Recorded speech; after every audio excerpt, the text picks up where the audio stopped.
Assalamualaikum warahmatullahi wabarakatuh. Saya Riesta Sakti Wulandari, NPM 19.04010013 dari kelas PAI 5A. Di sini saya akan mempresentasikan sedikit mengenai konsep kepribadian dan fitrah dalam pandangan psikologi agama. Baik, langsung saja kita mulai ya. Bismillahirrahmanirrahim. Materi pembelajaran pada kesempatan kali ini yaitu kita akan membahas bagaimana konsep kepribadian dalam psikologi agama, apa saja tipe-tipe kepribadian, bagaimana hubungan kepribadian dengan sikap keagamaan, bagaimana konsep fitrah dalam psikologi agama, dan bagaimana dengan dimensi fitrah manusia.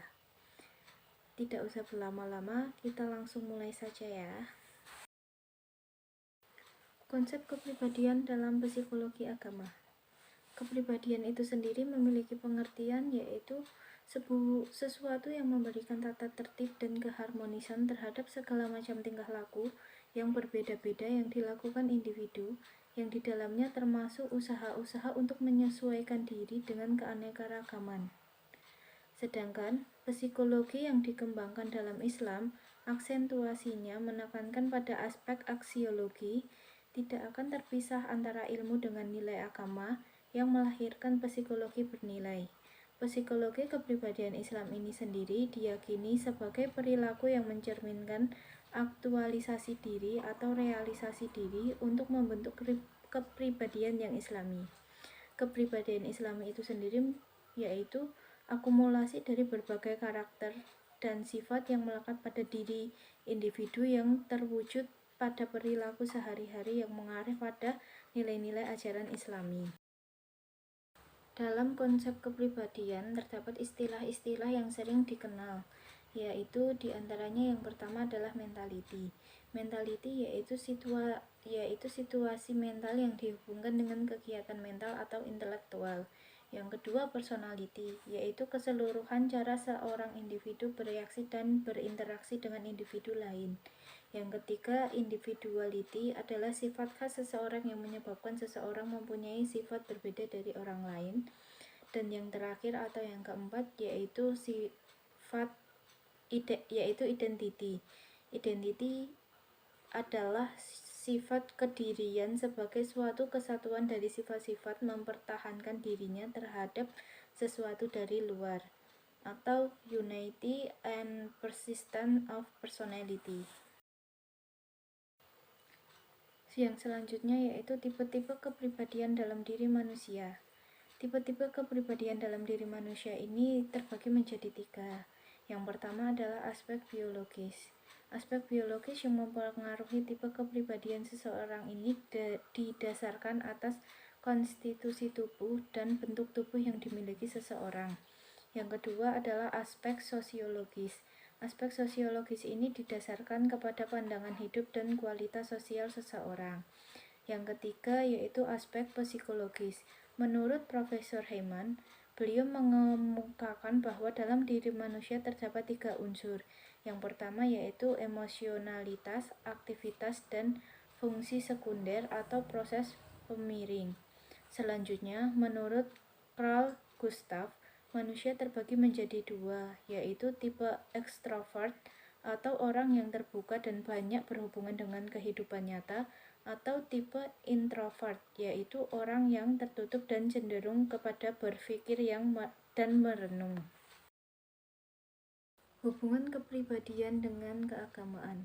Hubungan pembentukan kepribadian dengan nilai-nilai moral keagamaan dapat kita lihat ketika mereka yang hidup di lingkungan keluarga yang taat beragama. Bagaimanapun, mereka yang hidup dalam lingkungan yang taat beragama akan memberi pengaruh dalam pembentukan karakternya. Sebaliknya, jika mereka yang asing dengan lingkungan seperti itu, maka akan sulit untuk mengenal nilai-nilai keagamaan, baik melalui tempat keagamaan seperti rumah ibadah, yaitu masjid, gereja, dan lain sebagainya. Untuk mengembangkan dan memadukan fitrah atau potensi manusia dengan ajaran agama melalui proses pendidikan Islam guna membentuk akhlak mulia dan untuk mencapai terwujudnya manusia dengan kepribadian muslim. Materi selanjutnya yaitu konsep fitrah dalam psikologi agama. Fitrah secara etimologi diambil dari bahasa Arab dari kata fatoro. Kata fatoro mengandung arti penciptaan awal manusia pada bentuk aslinya semenjak ia ada dalam rahim ibunya. Dalam konteks psikologi Islam, fitrah merupakan identitas esensial yang ada pada jiwa manusia. Identitas esensial pada jiwa manusia ini disebut dengan fitrah. Dengan fitrah, manusia menjadikan dirinya sebagai manusia sejak awal kejadiannya sampai akhir hayatnya. Fitrah sudah dijelaskan dalam Quran surat Ar-Rum ayat 30. Bismillahirrahmanirrahim. Fa'akim wajhaka lid-dini hanifah fitratallahi allati fataran nasa 'alaiha la tabdila li khalqillah dzalika dinul qayyim walakinna aksaran nasi la ya'lamun, yang artinya, maka hadapkanlah wajahmu dengan lurus kepada agama Allah, tetapkanlah atas fitrah Allah yang telah menciptakan manusia menurut fitrah itu. Tidak ada perubahan pada fitrah Allah. Itulah agama yang lurus, tetapi kebanyakan manusia tidak mengetahui.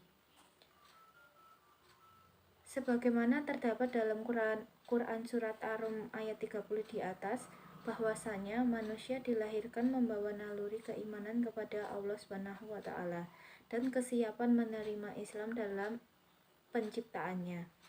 Konsep teori fitrah dalam psikologi juga menuntut agar psikologi pendidikan agama harus bertujuan mengarahkan psikologi pendidikan demi terjalinnya ikatan kuat antara individu dengan Tuhan.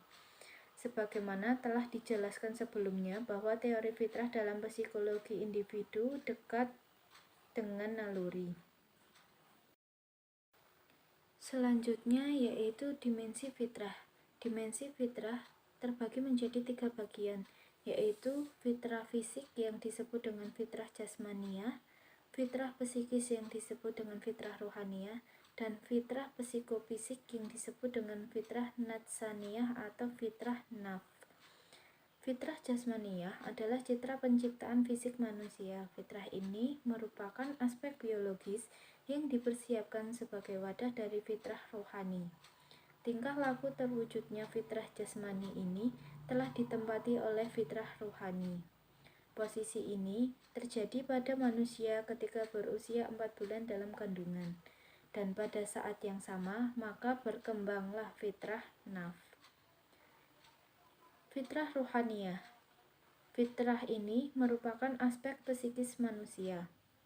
Fitrah rohaniah dapat dibagi menjadi 2 bagian, yaitu fitrah rohaniah yang berhubungan dengan zatnya sendiri dan fitrah rohaniah yang berhubungan dengan badan jasmani. Yang terakhir yaitu fitrah nafs. Aspek ini merupakan gabungan dari fitrah jasmaniah dan fitrah rohaniah, sehingga dinamakan psikofisik.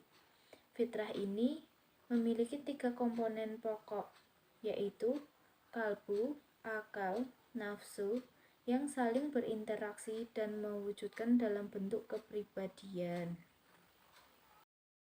Nah, mungkin sekian yang dapat saya sampaikan. Kurang lebihnya mohon maaf. Billahi taufik wal hidayah. Wassalamualaikum warahmatullahi wabarakatuh.